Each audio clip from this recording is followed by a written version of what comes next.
अगली बड़ी खबर बिहार में आज बीजेपी प्रदेश कार्य समिति की बड़ी बैठक है। बैठक में शामिल होंगे रक्षा मंत्री राजनाथ सिंह। बीजेपी के सांसद और विधायक भी इस दौरान बैठक में शिरकत करेंगे।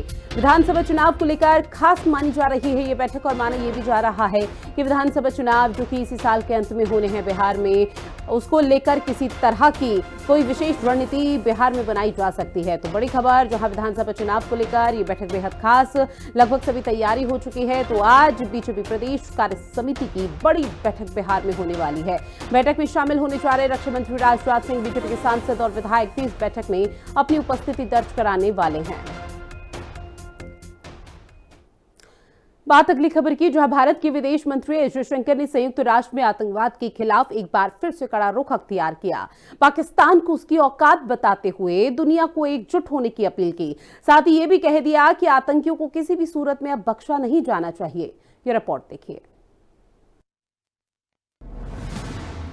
जयशंकर का मैसेज, आतंकवाद ग्लोबल चैलेंज, न्यूक्लियर ब्लैकमेल और आतंकवाद का द एंड। यूरोपियन यूनियन के मंच से जयशंकर का संदेश। ताकतवर देश जब बोलता है तो दुनिया कान लगाकर सुनती है और आज का भारत इतना ताकतवर हो चुका है जब भारत के विदेश मंत्री एस जयशंकर संयुक्त राष्ट्र में बोलते हैं तो पूरी दुनिया कान लगाकर सुन रही थी।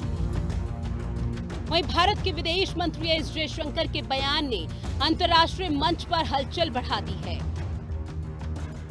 दरअसल विदेश मंत्री एस जयशंकर इस वक्त अमेरिका के दौरे पर हैं। इस दौरान संयुक्त राष्ट्र में the human cost of terrorism पर एक प्रदर्शनी का उद्घाटन किया, जिसमें आतंकवाद के स्टेट स्पॉन्सरशिप, आतंकवाद को उजागर करने की आवश्यकता पर जोर डाला गया। आतंकवाद पर सीधी बात, विदेश मंत्री ने पाकिस्तान को फिर लताड़ा। क्वाड बैठक से पहले पाकिस्तान एक्सपोज, भारत ने पाकिस्तान को सुनाई खरी खरी। मौलाना मुनीर की बोलती हुई बंद। यूएन में विदेश मंत्री ने पाकिस्तान को खूब धोया। आतंकियों को कोई छूट नहीं, एक साथ आए दुनिया। विदेश मंत्री ने पाकिस्तान को फिर से बेनकाब किया और आतंक पर एक बार फिर से जोरदार हमला बोला। एस जयशंकर ने यूएनएससी की बैठक में साफ और सख्त लहजे में कहा कि आतंकवाद को समर्थन देने वालों को कोई छूट नहीं दी जाएगी और आगे कहा कि कोई परमाणु ब्लैकमेल नहीं चलने वाला। बता दें कि ये साफ साफ डोनाल्ड ट्रंप को इशारा था, जो बार बार ये कह रहे थे कि एटॉमिक वॉर के खतरे की वजह से सीज फायर हुआ। 5 weeks ago, the United Nations Security Council issued a strong condemnation of a particularly horrific act of terrorism in Pahalgam.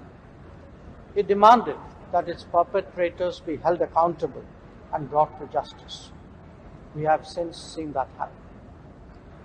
What that response underlines is the larger significance of the message of zero tolerance for terrorism. The world must come together on some basic concepts: no impunity to terrorists, no treating them as proxies, and no yielding to nuclear blackmail. Any state sponsorship must be exposed and must be countered. वहीं पाकिस्तान को उसकी औकात पूरी दुनिया के सामने दिखाते हुए विदेश मंत्री ने कहा कि आतंकवाद मानवता के लिए सबसे गंभीर खतरों में से एक है। आगे उन्होंने कहा कि जब एक देश अपने पड़ोसी के खिलाफ आतंकवाद का समर्थन करे तो उसके खिलाफ सार्वजनिक रूप से आवाज उठाना जरूरी है। Terrorism is one of the gravest threats to humanity. It is the antithesis of everything that the UN stands for: human rights, rules and norms, and how nations should conduct their dealings with each other. When terrorism is supported by a state against a neighbor, when it is fueled by the bigotry of extremism, when it drives a whole host of illegal activities, it is imperative to call it out publicly.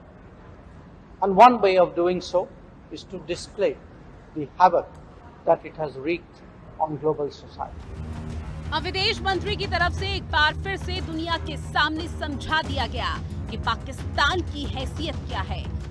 साथ ही विदेश मंत्री के विश्व स्तर पर दिए गए बयान से पाकिस्तान के आर्मी चीफ आसिम मुनीर भी अब बौखलाया हुआ है, जिसने हाल ही में आतंकवाद का समर्थन करने की बात कही थी। ब्यूरो रिपोर्ट, हिंदी खबर।